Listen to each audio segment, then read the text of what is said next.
Well, it is somewhat oppressive, the heat. It's just kind of hard to take.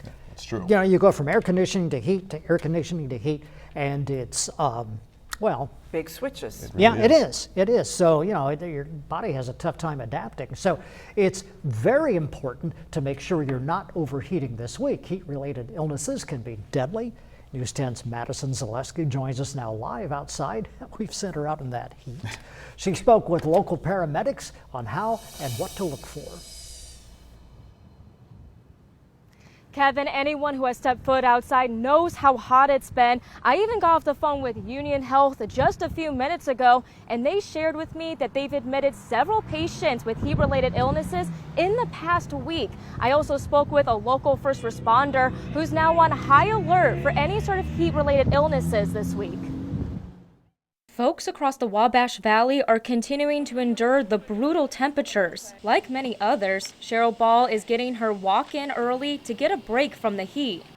It's pretty hot. It's thick. Yeah, definitely muggy. Ball knows the challenges the heat can bring. Years ago, Ball experienced the symptoms of heat exhaustion. I did not feel well. I felt nauseous. I was exhausted. I just did not feel well. So my now husband took me to the emergency room, and we sat there and just rested. And Transcare paramedic Brenda Vorick typically sees a rise in heat-related emergencies towards the beginning of June, but now she's bracing for another round of dangerous heat that can lead to another surge in cases. When she's responding to a call during a heat wave, there are two major things Vorick watches for: heat exhaustion and heat stroke. Like, so their skin's wet, that's probably not a heat stroke. We're looking more at heat exhaustion.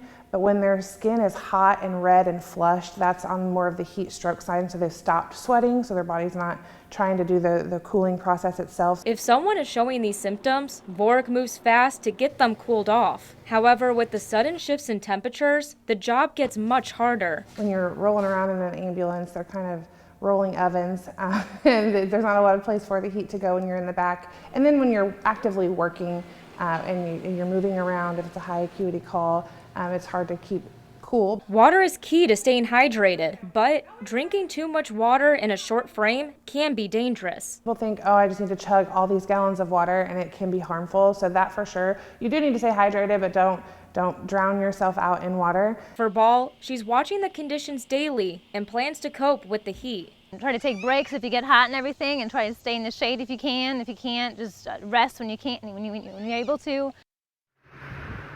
When out and about, Vorick advises people to take plenty of breaks and stay hydrated. Reporting live in Terre Haute, Madison Zaleski, News 10.